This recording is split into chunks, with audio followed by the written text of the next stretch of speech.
mo. Tubig ka sa kapangkawan, wala'y katapusan.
Ginoong Diyos, nagpasalamat kami, Ginoo, sa iyong pagkamaayos sa mata't usa nga kinabuhi, Ginoo. Kung naabot pa kami diri, Ginoo, andam wala ka diha kanimo, Lord, andam daygon ang imong buhing pangalan, Ginoo.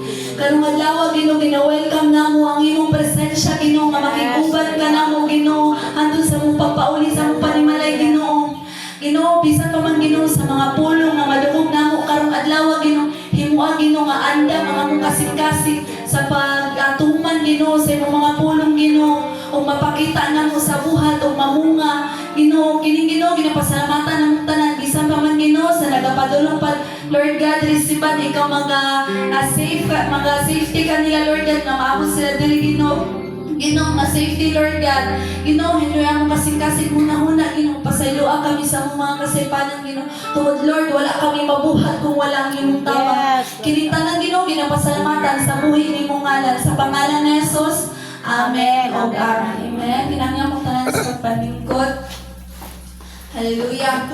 Karong butagan mga igsoon. Salmo 34:1-10. Psalms 34:1-10. Bible bot.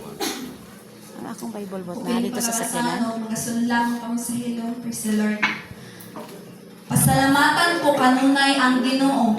Dili kay akong hunong paglito kaniya ug mga pagdaig alang kaniya. Daygon ko siya tungod sa iyang nabuhat, mamati unta ug maglipay ang tanang nag-antos. Duyog ka nako sa pagsangyaw sa halangdon sa Ginoo. Maghiusa kita sa pagdaig sa iyang ngalan. Nagampo ako sa Ginoo ug gitubag niya ako ug giwagtang niya ang tanan kong kahadlok. Dangop kaniya ug kamo magmalipayon ug dili gayud mapakyas. Amen. Kining alaon misangpit sa Ginoo ug gitubag siya ug giluwas gikan sa iyang mga kalisdanan. Ang anghel sa Ginoo manalipod sa mga may pagtahod ug kahadlok sa Ginoo ug luwason niya sila gikan sa katalagman.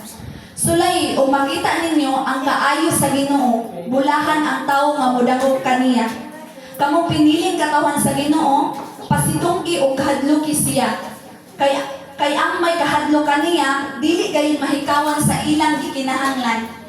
Sa last verse, bisan ang mga leon kapsan sa pagkaon ug gutomon, apan ang mosalig sa Ginoo, dili gayud mahikawan sa ilang gikinahanglan. Amen, amen. Praise the Lord. So, istorya ni David mga igsoon sa dihang katong nagpakarong ignon siya nga buang sa atubangan ni Abimelech. So, kini mga igsoon mga pagdaig tungod sa kaayo sa Dios. So, sama ni David mga igsoon pasalamatan nato kanunay ang Ginoo. So, sa Ephesians 5:20 always giving thanks for all things. So, tungod sa tanang butang pasalamatan nato ang Dios. So, I will bless the Lord at all times. His praise shall continually be in my mouth. So, Amen. atong kung ano din all times o continually. So, kanunay o padayon. So, ang kanunay o padayon atong mga pagdaig sa Dios bisan unsa pa man ang kahimtang sama ni David. So, sa 1 Thessalonians 5:18. So,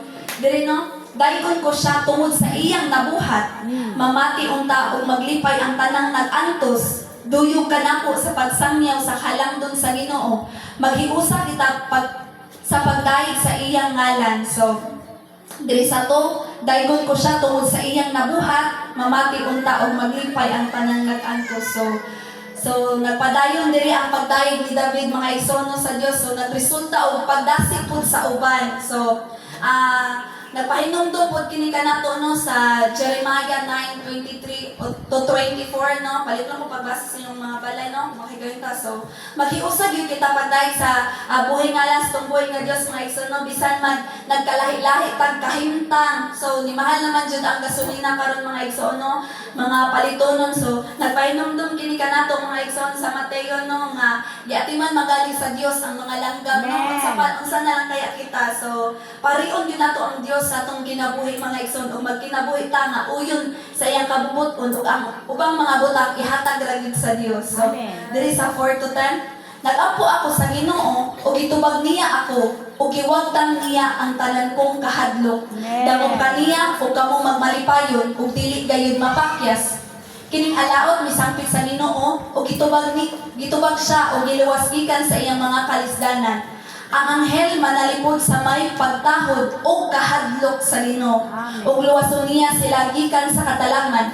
Sulayi ug makita ninyo ang kaayo sa Ginoo, bulahan ang tawo nga modangop kaniya. Kamong piniling katawhan sa Ginoo, pasidunggi o kahadloki siya, kay ang may kahadlok kaniya dili gayud mahikawan sa ilang gikinahanglan. Sa last verse, bisan ang mga leon kapsan sa pagkaon o gutomon.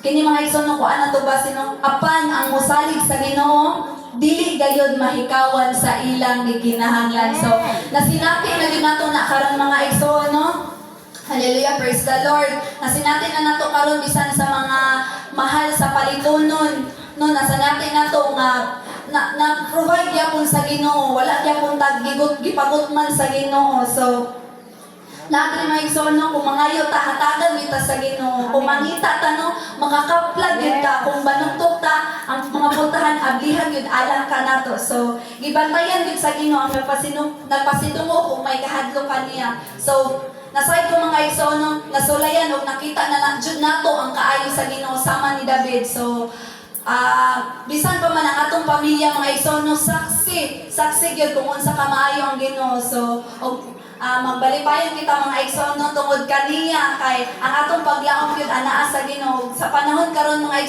igsoon no, mudamot kita kaniya kay nasayod ko nga dili gyud ta pakyason sa Ginoo. Amen. O kung panalitan kita sa Ginoo, kung magbatinumanon kita kaniya, so ginhangin akong tanan sa pagpalindog, hinaot mga igsoon no, nga dili tumulabay ka ang itong kinabuhi o himuon na to nga motubo to sa tuang pagkinabuhi. So ginhangin ako si pastora nga mag-pray sa pulong